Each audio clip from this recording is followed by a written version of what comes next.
안녕하세요, 탐벌중학교 여러분. 오늘도 즐거운 가정 시간입니다. 오늘은 식품의 안전한 보관과 관리 두 번째 시간입니다. 오늘의 목차는 두 번째, 식품의 보관 방법입니다. 지난 시간에 안전한 장보기와 식품 선택 방법을 배워봤는데요. 오늘은 이 식품들을 어디에 어떻게 보관해야 하는지 배워보도록 할 거예요. 오늘의 학습 목표는 두 번째, 식품을 보관하는 방법을 탐색하여 활용할 수 있다입니다. 다들 교과서는 준비됐나요? 그럼 교과서 64페이지를 펴고 출발해 봅시다. 자, 다음 식품을 어떻게 보관을 하는 것이 가장 적절한지 구분을 해보고 왜 그렇게 하였는지 이야기해 보도록 합시다. 지금 여러 가지 식품들이 나와 있는데 이 식품들을 어디에 보관해야 할까요? 먼저 실온, 상온에 보관을 해야 하는 식품부터 선택해 보도록 할까요? 자, 먼저 감자. 감자를 냉장고에 넣으면 어떻게 될까요? 혹시 감자를 냉장고에 넣어 본 적이 있는 친구가 있나요? 조금 이따가 수업을 통해서 어떻게 되는지 배워보도록 합시다. 또 실온에 보관을 해야 하는 식품이 식빵이 있죠. 식빵은 실온에서 보관을 해야 빵이 푸석푸석 깨지지 않는데 오랫동안 보관할 거라면 냉동실에 넣는 게 좋겠죠. 그리고 바나나도 열대 과일이기 때문에 상온에 보관을 합니다. 또 뭐가 있을까요? 식용유도 상온에 보관을 하는 것이 좋겠죠. 자, 그러면 이제 냉장고에 보관을 해야 하는 식품을 선택해 볼까요? 네, 생선은 바로 먹을 거라면 하루 이틀 내에는 냉장고에 보관을 하고 그 이후라면 냉동실에 보관을 합니다. 계란도 냉장고, 계란 칸에 보관을 하는 게 좋겠죠? 상추, 그리고 사과 같은 채소와 과일 칸이 따로 있기 때문에 그쪽에 냉장고에 보관을 합니다. 고기도 2-3일 내에 먹을 거라면 냉장고에, 그 이후라면 냉동실에 보관을 합니다. 쌀도 마찬가지로 상온에 보관을 하는 것이 좋겠죠?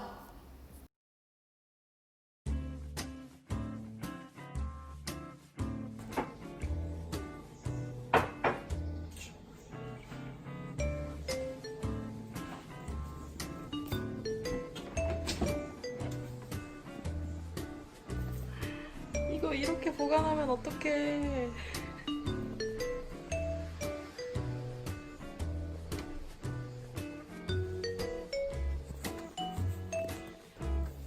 냉동실. 이거 보관 방법이 완전 틀린 것 같은데 우리 어떻게 보관하는지 다시 정리를 좀 해볼까? 봅시다. 이거 고기는 냉동실에 넣어야 돼. 어디다 넣을까?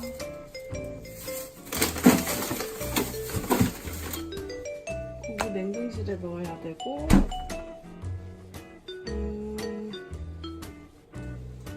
감자를 냉장고에 보관하는 게 아니라 이거는 밖에 실온에다가 보관을 해야 되니까 여기다 넣을게. 또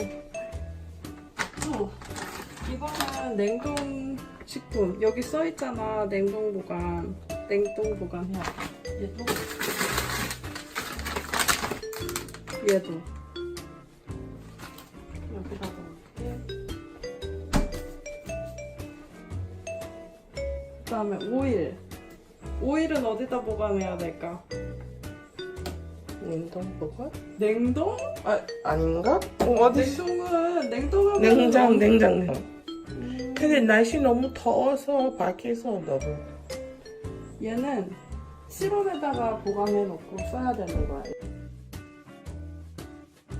그리고 이렇게 먹다 남은 거 여기다 이렇게 그냥 두면 안 되고, 어디 보자. 여기 지퍼백에다가 남은 거를 넣어야 되는 거야. 근데 이것도 햇살 사 먹었네. 충분히요. 해서 완전하게 먹어야 돼. 맞습니다.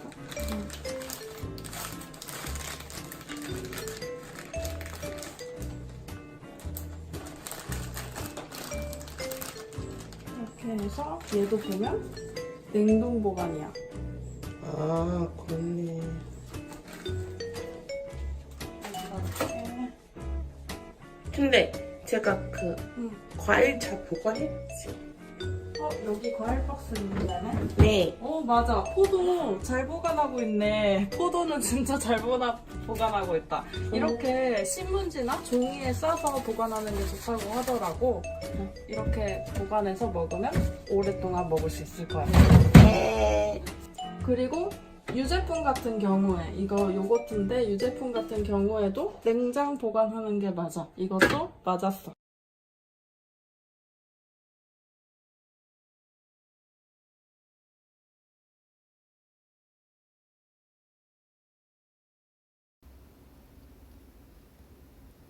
자, 그러면 교과서 64페이지 식품의 안전한 보관과 관리를 배워볼 건데, 먼저 상온에 보관을 해야 하는 식품들은 어떤 것이 있는지 알아보도록 합시다. 마늘과 양파가 있죠? 마늘과 양파 같은 친구들은 그물망에 넣어서 바람이 잘 통하는 곳에 보관을 합니다. 왜 그물망에 넣어서 바람이 잘 통하는 곳에 보관을 해야 할까요? 바로 공기가 잘 통하는 곳에 보관을 해야 습해져서 곰팡이가 생기는 일이 없겠죠? 자, 다음은 감자와 고구마. 바로 종이상자나 바구니 등에 담아 서늘한 곳에 보관을 합니다. 아까 우리 감자를 냉장고에 넣으면 안 된다고 했는데 왜 그럴까요? 바로 감자를 냉장고에 넣으면 아크릴 아마이드라고 하는 발암물질이 생성된다고 합니다. 그래서 지금 우리 집 냉장고를 열어보고 감자가 냉장고에 들어있다면 얼른 탈출을 시켜주도록 하세요. 그리고 감자를 보관할 때는 안에 사과를 하나를 넣어 놓으면 에틸렌이라고 하는 호르몬이 배출이 돼서 더 오랫동안 보관을 할 수 있다고 합니다. 자, 곡류와 콩류는 서늘하고 통풍이 잘 되는 곳에 뚜껑을 닫아 보관을 하는데 왜 뚜껑을 닫을까요? 뚜껑을 닫아야 벌레가 생기지 않겠죠. 다음은 가공식품. 레트로트 식품 같은 가공식품들은 싱크대 선반이나 서랍에 수납을 하고 유통기한 내에 사용을 해야 합니다. 이제 상온에 보관해야 하는 식품들 다들 잘 알고 있겠죠? 다음은 냉동실에 보관을 해야 하는 식품들인데요. 냉동 가공식품은 유통기한이 보이도록 보관을 합니다. 만두나 냉동 피자 같은 냉동 가공식품들은 유통기한이 보이도록 보관을 합니다. 육류와 어패류, 고기와 생선류는 장기간 오랫동안 보관을 할 경우에는 밀폐 봉지에 넣고 구입 날짜를 적어야 언제부터 보관을 한 건지 알 수가 있겠죠. 냉동실에 넣는다고 해서 무한정 보관을 할 수 있는 게 아닙니다. 타임머신은 아니죠. 따라서 냉동실에 넣어도 유통기한은 확인을 해야 한다. 다음은 냉장고에 보관을 해야 하는 식품들인데요. 냉장 보관 식품들은 가급적 빨리 드시고 남은 제품은 반드시 냉장 보관해 주시기 바랍니다. 라고 써 있는 것을 볼 수가 있을 거예요. 왜냐면 냉장고에 보관을 해도 상할 수가 있기 때문에 개봉을 한 후에는 반드시 빨리 먹는 것이 필요하겠죠. 우유와 유제품은 개봉 후에는 쉽게 상할 수가 있으므로 유통기한을 넘기지 않도록 합니다.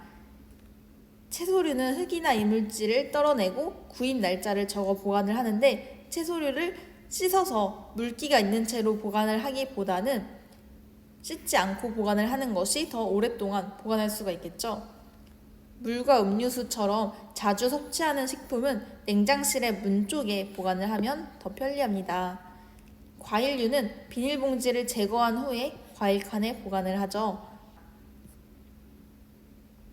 그런데 유통기한이 무조건 지났다고 해서 다 버리기보다는 소비기한이라고 하는 우리가 먹을 수 있는 기한이 있다고 합니다. 유통기한은 이 상품이 시중에 유통될 수 있는 기한이고 소비기한은 소비자가 소비를 해도 건강과 안전에 문제가 없을 것으로 인정되는 최종 소비기한인데요.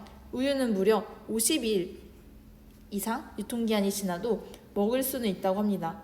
물론 개봉 후가 아니라 개봉 전이겠죠. 유통기한이 지났다고 해서 무조건 개봉하지 않는 음식을 버리기보다는 조금 더 오래 두고 먹을 수 있다는 걸 알도록 합시다. 유통기한과 소비기한의 차이가 있는데요. 유통기한은 상품이 시중에 유통될 수 있는 기한이고, 소비기한은 소비자가 소비하고 섭취할 수 있는 기한이죠. 그래서 유통기한이 14일 전후라면 소비기한은 18일 전후라고 합니다. 왜냐하면 이제 유통 시스템이 발달을 하면서 식품 안전에 대한 우려가 낮아졌고, 멀쩡한데도 유통기한이 지났다고 버리는 이유로 폐기되고 반품되는 그런 사회적 비용을 줄일 수가 있다고 해요. 식품의 보관 날짜를 알아보도록 합시다. 먼저 생선류는 냉장고에 보관했을 때는 하루에서 이틀, 육류는 냉장고에 2, 3일 정도 보관을 할 수가 있고, 더 장기간 오랫동안 보관을 한다면 냉동실에 보관을 해야겠죠. 그리고 15일에서 30일까지 보관할 수 있다고 합니다. 육류는 냉동실에서 5일에서 30일까지 보관을 할 수가 있으니까 냉동실에 넣는다고 해서 1년, 2년 너무 오랫동안 보관을 하지 않아야겠죠. 왜냐하면 냉동실에 오래 보관을 해도 단백질의 구조가 변할 수 있기 때문에 가급적이면 빨리 섭취하는 게 좋습니다. 그래서 먹을 만큼만 장을 보는 게 가장 좋은 방법이겠죠. 채소와 과일은 냉장고에 2, 3일 보관을 하는데, 채소나 과일 칸에 비닐봉지를 씌우지 않고 과일을 보관합니다. 우유는 개봉을 하지 않았을 때 냉장고에서 7일 보관할 수 있다고 해요. 달걀은 냉장고에서 7일에서 14일 동안 보관할 수가 있습니다.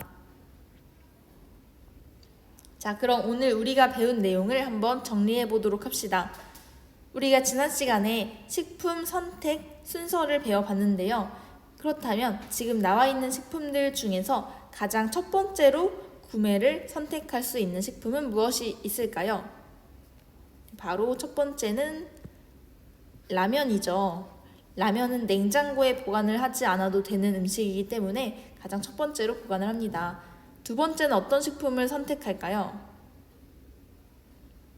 네, 두 번째는 채소나 과일을 선택할 수 있겠죠. 세 번째로는 냉장고에 보관을 해야 하는 식품, 네 번째는 육류, 다섯 번째 생선, 마지막으로 즉석식품을 구입할 때 선택해야 한다고 했죠. 그렇다면 이 음식들을 어디에 보관해야 할까요? 자, 먼저 라면은 어디에 보관을 하는 것이 좋을까요? 라면은 냉장 보관하지 않아도 되기 때문에 싱크대 서랍이나 선반에 상온에서 보관을 합니다. 두 번째로는 포도는 어디에 보관을 해야 할까요? 바로 냉장고의 과일 칸에 보관을 합니다. 비닐봉지를 제거하고 보관을 하는 게 좋다고 했죠. 세 번째, 우유는 어디에 보관할까요? 우유는 자주 먹는 음식은 냉장고에 뚜껑에 보관을 하고 유통기한을 넘기지 않고 개봉하기 전이라면 소비기한까지는 먹을 수 있다. 이렇게 배웠죠. 자, 다음은 닭고기, 육류는 2, 3일 내에 먹을 거라면 냉장고에 보관을 하지만 그 이후라면 냉동실에 보관을 하는 게 좋습니다. 고등어는 어디에 보관할까요? 고등어를 냉장 보관할 수 있는 날짜는 하루에서 이틀이지만 그 이후가 된다면 냉동실에 보관을 합니다. 그리고 바로 먹어야 하는 샌드위치 같은 즉석 음식은 이렇게 바로 섭취를 하는 게 좋겠죠. 그래서 오늘 우리가 이렇게 식품을 보관하는 방법까지 배워봤는데, 이제 주말에 부모님과 장을 본 후에 그 식품의 포장이나 용기에 적혀있는 보관 방법을 확인을 하고 적당한 보관 장소를 선택을 해서 보관을 해보도록 합시다. 네, 오늘도 다들 너무 수고했고, 다음 시간에는 식사의 계획과 안전한 조리를 공부합니다. 다음 시간에 만나요.